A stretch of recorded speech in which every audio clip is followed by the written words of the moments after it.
Rob Gronkowski retired yesterday. It's the second time he came out of retirement from the Patriots and came out to play with Brady in Tampa, and now he's retiring again from Tampa.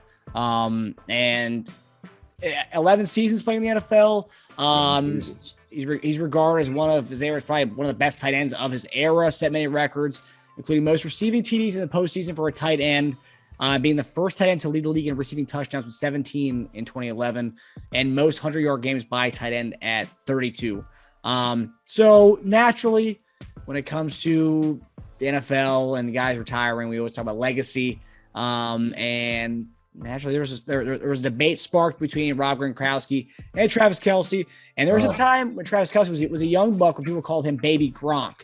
Kelce didn't like being called Baby Gronk. I remember he had a press conference. He said, "Don't call me that," or something like that. Something to that effect. But the debate was who's going to go down in history as the better tight end between Travis Kelce and Rob Gronkowski. Obviously, Kelce has at least, not on wood, he had at least 3 to 5 years left. Maybe hopefully more with the way he plays. And he's really never had any significant injuries like Gronkowski did have a lot of significant ones. But he's got a lot of ball left to be played for him. But as of right now, you kind of seeing where the trajectory of Travis is going.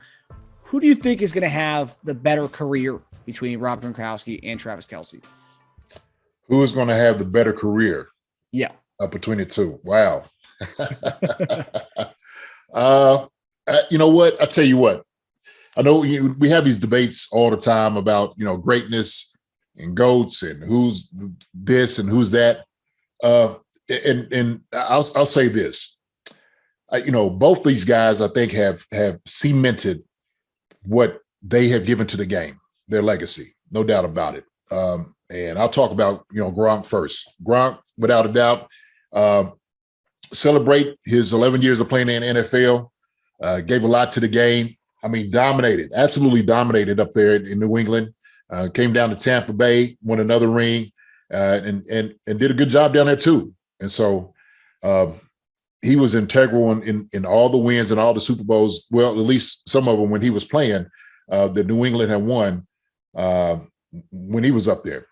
So I can't say enough about what Gronk did. And to be honest with you, when he first came out and was catching footballs, I was just kind of looking at this guy. I'm like, man, he's a good player. He's kind of, he's a really physical guy, really good blocker. Just took up space, and he was just housing guys out there on the football field. And so I always wondered, like, a guy this big just could move like that, kind of that fast and getting open. And he was just killing safeties, linebackers, corners. It didn't matter who he lined up against, man. And in his time and heyday, he was fun to watch, man. Gronk was fun to watch. So, congratulations of his 11 years. He gave a lot. Gronk, good job. Good job. He did a great job. Just go out there and go playing. Now, let me move over to Travis. Okay? Move to Travis. When we talk about when it's all said and done, right? We're talking about in the future, what guys may end up being like or being about. Well, Travis has kind of set himself apart a lot because of what he's been able to do on the football field. With the 1,000-yard, games and consecutive years after year. So, look, he's without a doubt, if he doesn't get injured anymore and he continues to have the success that he's having, like you said, another 3 or 4 years, he's going to be able to play, maybe even longer, because it's all about consistency. I think there's no way, like in the conversation, and I know, look, it's all subjective, that you can't sit there and say that Travis will not be one of the best of all time, period. I think they was talking about bringing up some tight ends names. And of course, they brought up Gonzalez. I think they brought up Gatesy, Winslow, Sharp, then Gronk, right? And I see the guy was like, hey, man, I know one name you forgot about. It was Travis Kelce, right? But Travis is still playing. Travis is still eating. Travis is still killing them out there.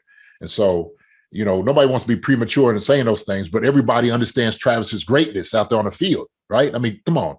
He's, without a doubt, to me, the best tight end in football right now. Now, I even seen somebody having that debate. Like they had him like maybe third or fourth, like best tight end in the NFL, right? And so everybody's going to have arguments, whatever they, what they talk about, right? Now, I'm going to have my mind as a tight end looking at these things, the thing he's able to do, the way he's able to play, catch the football, and just, be elusive. He's without a doubt.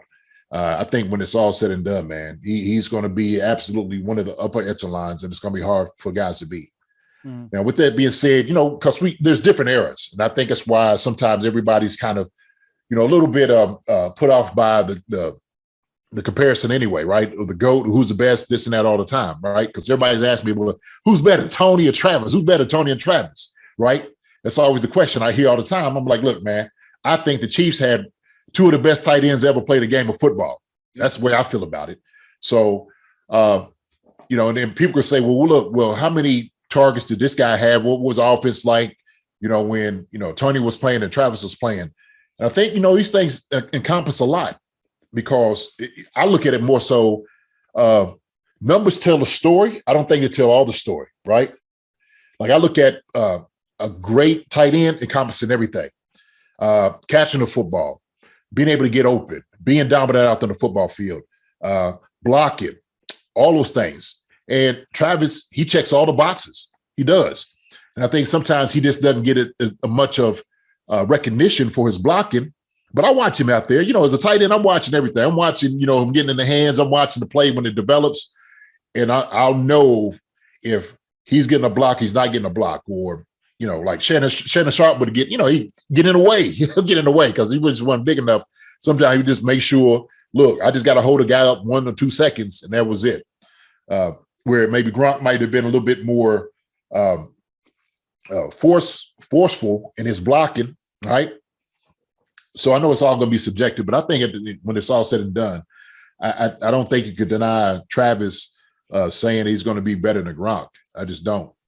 And I think the numbers kind of bear it out. Now, what Gronk has is, of course, what they're going to say championship. Look, he's got rings. That is an indicator, and it is. It's an indicator. So that's why I say these conversations are kind of subjective. To have a debate. But I'll say this: both these guys are great tight ends. Both of them are going to be one of the best to ever play the game, without a doubt.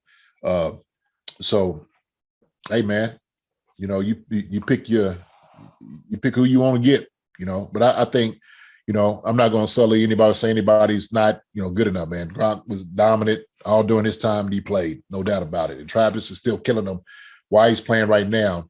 And he's going to continue to do that. Mm-hmm. So like I said, as long as he's not, doesn't get hurt and he's consistent and on doing those things, he's going to be fine. So yeah, that's where I'm at with it. I don't know. I'm with you, and I think for me, and when we talk about the Gonzalez, the Gonzalez debates, and I know a lot of Chief fans now are, people have something against Tony with the whole Atlanta stuff and whatever. Right. People are they always say Kelce's better than Tony, and if you look at the top tight ends of all time, Sharp, like we said, Gronkowski, say Kelce, Gates, yes, all those guys have.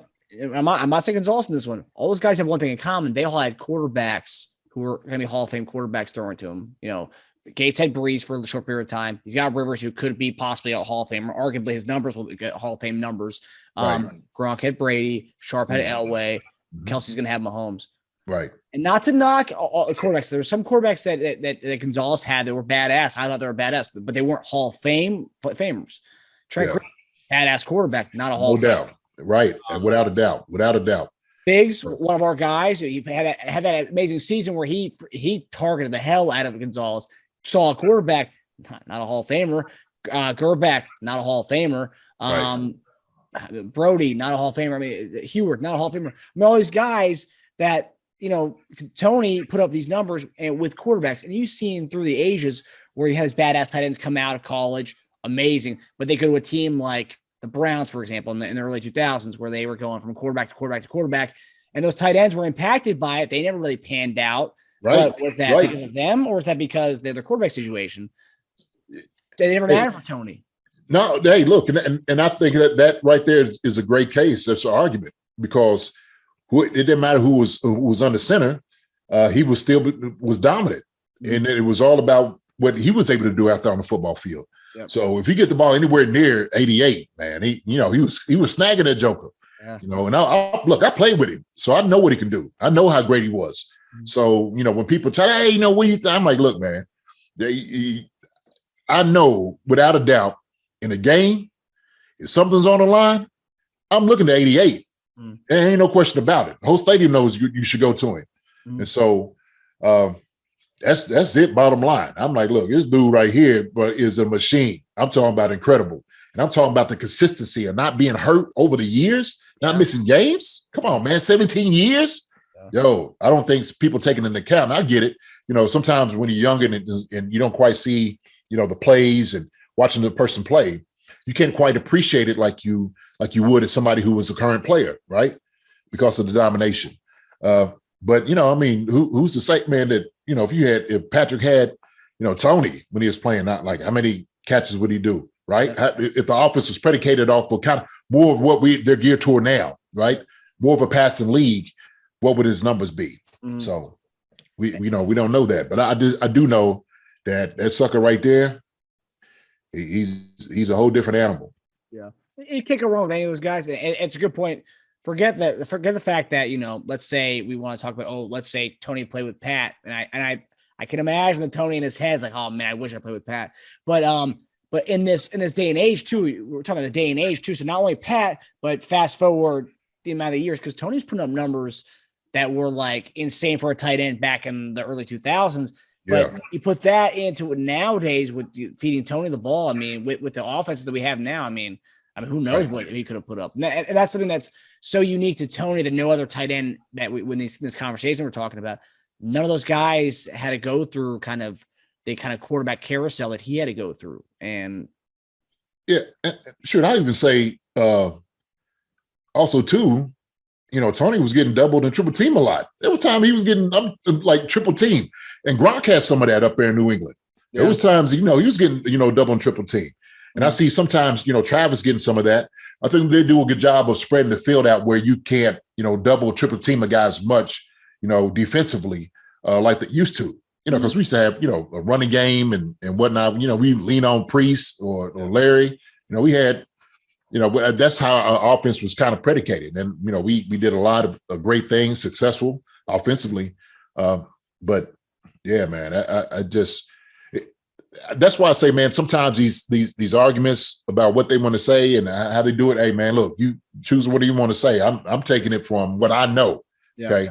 I watched the Joker, watched him get better. I watched the sucker dominate. I watched when I know for a fact the end of the game is on the line. We need where we going, and it's and the same here with Travis. And that's where we should go. Yeah. There's the game on the line. When we need a play, something happen. Boop, give it to him and let him hit his head on the goalpost. So this right here, this logo, it's had the two best tight ends of all time. Period. And don't forget that logo's also had the best run blocking tight end. Just the best pass blocking and run blocking tight end in the guy I'm talking to right now. So yes, sir. Hey. and that's a part of the game we don't even talk about anymore. Is that the tight ends who can block like that, because a lot of that doesn't even exist anymore. A lot of it's like what you said. It's kind of a guy who can come in and block for like maybe a second or two, and that's what would be that blocking tight end now. Yeah, right. Hey, man, hey, and I appreciate all of it. I do. I appreciate every little bit of it. And I enjoyed it, and these guys, have put in a lot of hard work. And these guys that's out here blocking and catching and whatnot, hey, I'm celebrating them. Hi, everybody. Thanks for watching. Subscribe here to get the latest from the show. Also, be sure to check out the best clips from Chief Concerns. And if you prefer to listen to the show, subscribe and follow us on Apple Podcasts, Spotify, and anywhere else you get podcasts.